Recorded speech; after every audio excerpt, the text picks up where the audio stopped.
Jeremiah sedang dalam pelarian dari polisi. Dia mencuri beberapa emas batangan besar dari bank. Ada 3 batang emas di tangannya, masing-masing seberat 10 kilo. Sebenarnya ada cara baginya untuk lolos.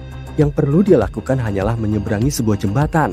Tapi inilah masalahnya, jembatan itu hanya bisa menopang 100 kilo. 3 batang emas memiliki berat 30 kilo, dan Jeremiah memiliki berat 80 kilo. Bagaimana dia bisa menyeberangi jembatan tanpa membuang salah satu batang emas?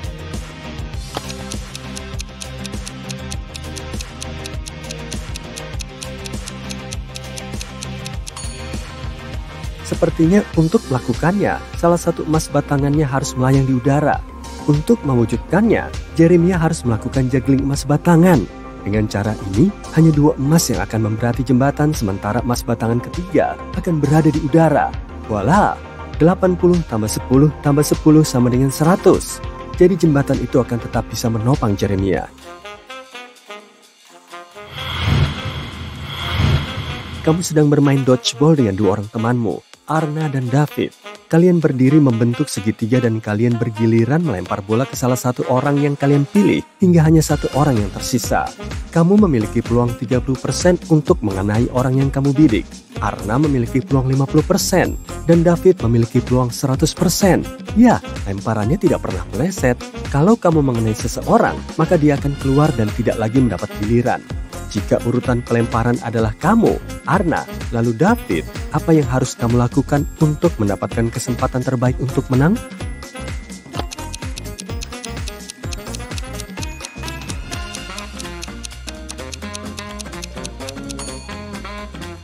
Pertama, lemparanmu harus sengaja meleset saat pertama kali.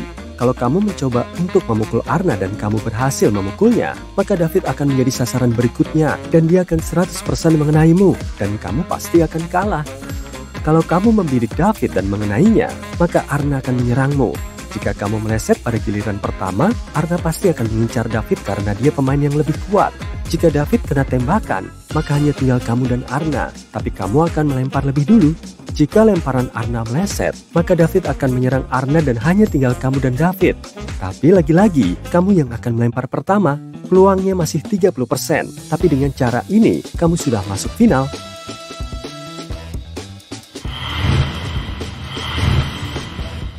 Seorang pria ingin masuk ke sebuah klub eksklusif, tapi dia tidak tahu kata sandinya. Seorang pria lain berjalan ke pintu dan penjaga pintu mengatakan 12. Pria itu mengatakan 6 dan diizinkan masuk. Seorang pria lain berjalan dan penjaga pintu mengatakan 6. Pria itu mengatakan 3 dan diizinkan masuk. Merasa sudah paham, si pria tadi berjalan ke pintu dan penjaga pintu mengatakan 10. Pria itu mengatakan 5 dan dia tidak diizinkan masuk. Apa yang seharusnya dia katakan?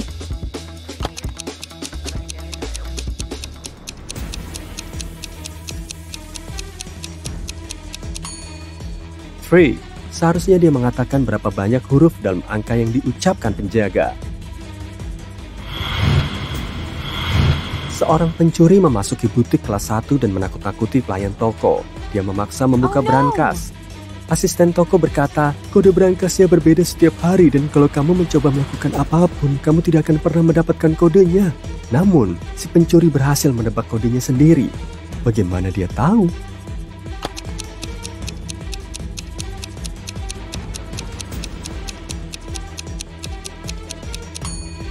Pencuri itu pintar, kodenya berbeda. Si pelayan toko sendiri yang memberitahunya. Seorang wanita ditemukan sendirian di tengah padang pasir. Dia dikelilingi oleh tumpukan puing-puing dan sebuah pesawat yang rusak. Tidak ada tanda-tanda kehidupan lain di daerah tersebut. Meski mengalami kecelakaan, wanita itu masih hidup dan selamat. Tidak ada hal serius yang terjadi padanya dan tampaknya dia dalam keadaan sehat. Bagaimana dia bisa selamat?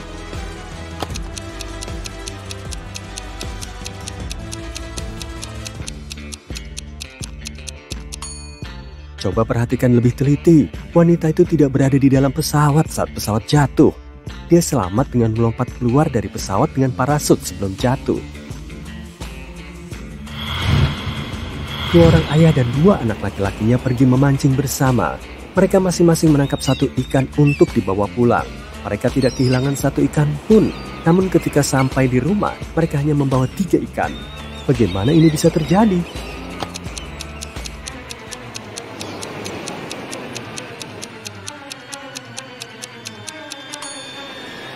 Karena hanya ada 3 orang, seorang kakek, anak laki-lakinya, dan cucunya. Seorang pengusaha super kaya, Tuan Ben Swift, diculik dan dibiarkan terkunci sendirian di sebuah ruangan gelap. Ponselnya hampir kehabisan daya, sehingga dia hanya bisa menulis 1 pesan. Dia tahu bahwa seseorang mungkin akan memata-matai ponselnya, jadi dia memutuskan untuk menulis pesan dengan kode teman SMA-nya, John Smith, yang punya agensi detektif. Dia ingat bahwa di sekolah menengah, mereka akan saling berkirim pesan, menggeser 1 huruf ke kanan setiap kali mereka perlu menulis kode rahasia. Jadi, lihatlah ini. Bisakah kamu menebak apa artinya?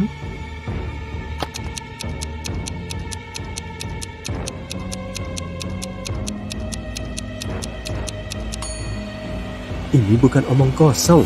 Pesannya adalah akuntanku pelakunya.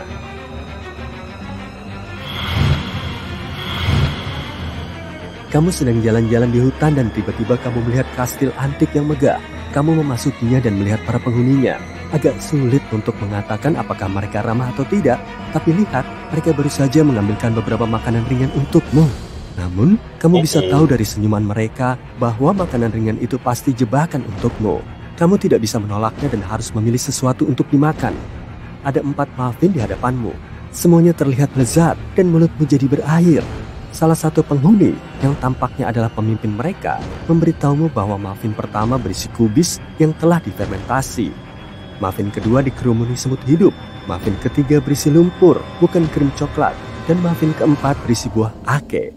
Jadi, makanan penutup mana yang akan kamu pilih?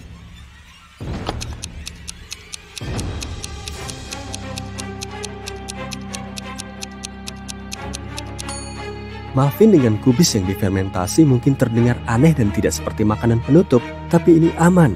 Kamu sudah pernah mencoba kubis yang difermentasi alias kimchi dan kamu suka. Bagi orang yang suka mengambil risiko, pilihan keempat bisa jadi pilihan yang bagus juga. Buah ake lezat jika dimakan dengan benar.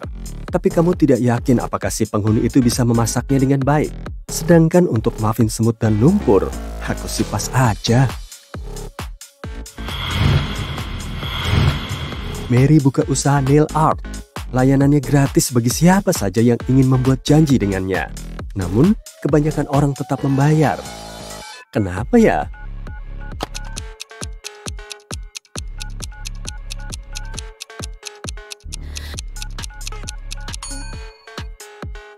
Mary cuma menggratiskan 1 tangan. Jadi kebanyakan orang yang datang akhirnya membayar harga penuh. Mereka tidak mau terlihat aneh dengan kuku yang dikerjakan hanya pada 1 tangan.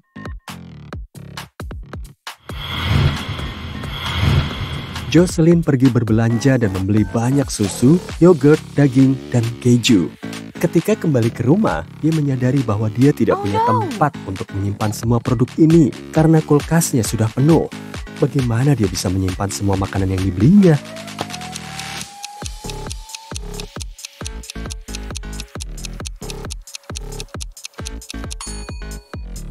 Jocelyn perlu menyusun barang-barang di kulkasnya. Lihat, ini ada sebungkus nasi, keripik, dan bahkan cookies. Produk-produk ini tidak perlu disimpan di kulkas. Kalau dia mengeluarkan semua itu dari kulkas, akan ada cukup ruang untuk menyimpan produk susu dan dagingnya. Gurunya Philip adalah orang yang hebat, tapi seperti kebanyakan orang lain, dia memiliki beberapa keanehan.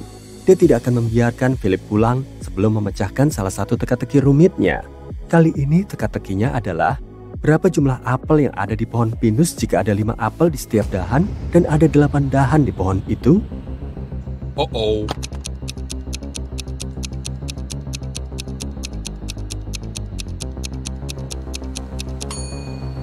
Oke, yang ini mudah. Tidak ada apel di pohon pinus. Yang ada adalah buah pinus.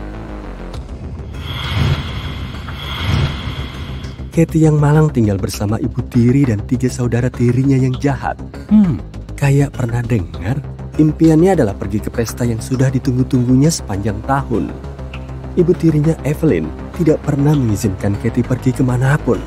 Kali ini, Evelyn memutuskan untuk membiarkan Katie pergi dengan syarat Katie harus menyelesaikan semua tugas yang diberikannya.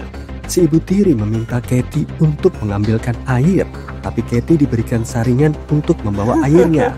Bagaimana Katie bisa membawa air kalau dia cuma punya saringan?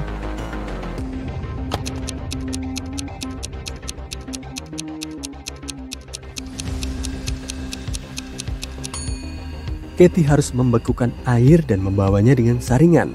Memang perlu waktu untuk mencair, tapi saat Evelyn diberikan saringan penuh es, secara teknis saringan itu penuh dengan air. Hei Katie, pastikan untuk kembali sebelum tengah malam ya. Kamu butuh tumpangan.